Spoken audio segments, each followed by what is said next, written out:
Welcome back to Trading with CJ, and of course we have a very big update today on HCMC and Philip Morris. Now I had a day off yesterday, but we're back at it today. We've got lots and lots of updates to come on many of the different penny stocks that we speak about on this channel as well over the next few days. But today we have a summary here of the HCMC and Philip Morris lawsuit ongoing situation that we've been covering. We've been talking about this one since January time, giving you all of the updates. We spoke about the infringement, the lawsuit. We've broke down all the different documents. Check out some of my previous videos on these companies. And also, we talk about it in the Discord. All of this information was posted in our Discord. If you want to check that out, link to that is in the description below. And I have a Patreon where I give exclusive videos and content as well. But let's get into this. We're going to give you a summary in this video. We're going to make this really short and sweet for everybody that doesn't want the long, wordy jargon information. But I will go ahead and break that down as well very, very soon in another video. So definitely go ahead and like this video and subscribe to my channel. That really is appreciated as well. But let's get into this. HCMC, okay, we've obviously been waiting for this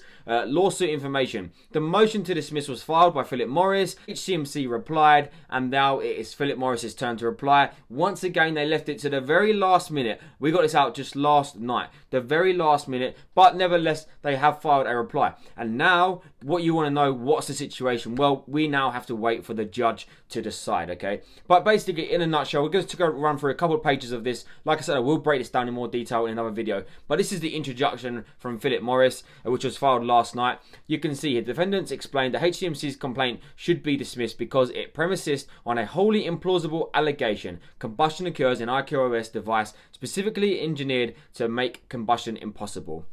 That's pretty much a nutshell right there, if we were going to keep it really short and sweet.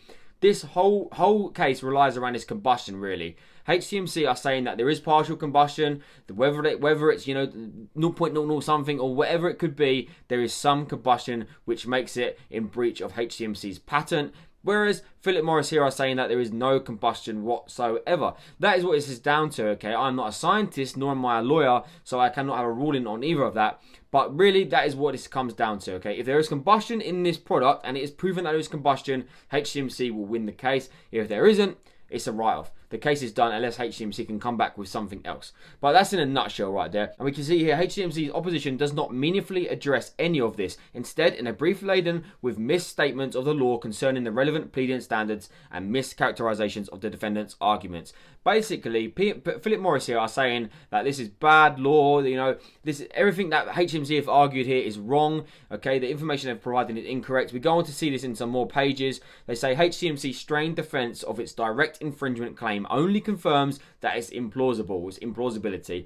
And they literally highlight loads of words here in their documents in the past where they have said no combustion takes place in this, avoids combustion, tobacco neither ignites nor burns, temperature below the level of combustion, etc, etc. They also say that HCMC relies on outdated pleading standards and bad law. They are going here for 𝐏𝐚𝐭𝐫𝐞𝐞 lawsuit as well, okay, the law firms. 𝐏𝐚𝐭𝐫𝐞𝐞, one of the best lawyers in the business, okay, this is HCMC's lawyers, and Philip Morris is basically saying that they don't know what they're talking about. That's what this document basically says. They don't know what they are talking about. They say a state a claim for patent infringement. To state a claim of patent infringement, okay, you need to have at least one of these 5, and they actually do fall under this. Number 3 here is a statement that the defendant has been infringing the patent by making, selling, and using the device by embodying the patent. And that is what HCMC are basically saying, okay? That's why we've been going back and forth with this. It really is going back and forth right now. One of them is saying we don't have any combustion. HCMC is saying you do. Back and forth, and now it really does get down to the judge to rule on this. So what do we get from this document? Like I say, I'm not going to do a full breakdown on this. I will do that in another video, but basically, in a nutshell, Philip Morris are ruling out everything that HCMC came back with and saying it's absolute nonsense. We want this to just get cancelled, and in course, we want this to be dismissed. That's what they're saying, okay? They're saying the lawyers aren't doing a great job as well. You can see HCMC's unreasonable characterizations of the evidence established that its claim is speculative. So, you know, things really, it's exactly what we expected, to be honest. This is exactly what we imagined Philip Morris will be replying with. We see some of their tweets in recent weeks, which just go to show this is how they was going to reply. And at the end of the day, what do I think by this? I think this is very well written, very well written, okay? The lawyers definitely seem to have a note of history. They've referenced as well in this document some previous cases that have happened, which is always good to see as well. So Philip Morris really have a well-written document, but Nevertheless, does that mean there is no combustion in this product? We'll let the scientists decide. Okay, we can all have our say on it. It does certainly look like there is, because even if they say partial combustion, that still is some. But there's also another part in this as well, which says HCMC's claim construction argument is a red herring. HCMC has failed to identify an actual claim construction dispute. Now, the reason for this, HCMC is saying, that this is the motion to dismiss stage. They didn't need to put everything out there at this early. That's for a stage later down the line. With Philip Morris saying, no, you should have told us now what the issue is. It's too late now. We want this ruled out and we want this forgotten about. So that's another part there, saying any actual disagreement as to what combustion means, as highlighted there in black. But the main line of all of this, or the main two lines here, is on the page 14, HCMC fails to sufficiently plead indirect patent infringement. They're saying that he didn't do a good enough job in that initial argument. Okay, they were just saying basically the terminology around the words combustion, etc., etc. And yeah, they didn't plead indirect patent infringement. That's what they're saying. And then on the very last page on this, we can actually see dismissal should be with prejudice. And Some Source actually wrote this down. He said the words with prejudice means this case can't come back again. Because you could argue, okay, if this gets dismissed again, why can't HCMC just file another case? Maybe make some better information. Well, if this goes ahead with prejudice, it means case is ruled out, we are done. HCMC will probably plummet. Okay, so we really don't want that to be granted. He could grant a motion to dismiss, potentially, which then means maybe HCMC can come back and create a whole brand new lawsuit. But if he grants one with prejudice, it means that this cannot come back. Anything to do with this product from HCMC cannot come back. So the conclusion here, defendants respectfully request that the courts grant defendants rule, motion and dismiss complaint with prejudice.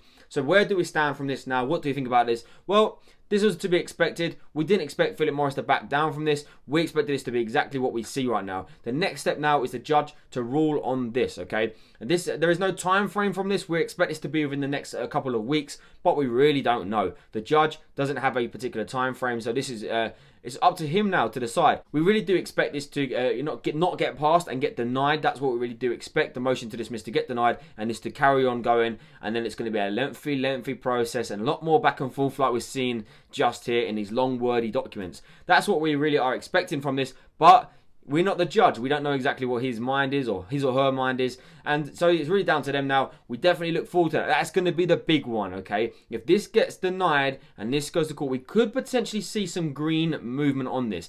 That is by no means over, but once again, it is just another step in this very long journey ahead. So if we actually look at the share price, yesterday we had a very big green day, and this was actually all prior to this coming out. So this was probably speculation of what it could be. I don't really know why we had a big green day like this, because nothing what we saw or read in that document or what we expected was anything less, okay? Exactly what we want. But we did see a 33% green day. We have finally touched again at 0.0016. May well see a pullback on market open because the news wasn't the greatest news out there, but it's exactly what we expected. But like I say, this is just my quick breakdown video today on HCMC. Let me know your thoughts on this one. Are you still holding HCMC? Okay, it's a long journey ahead of us, but hopefully the judge will give us the ruling that we are looking for.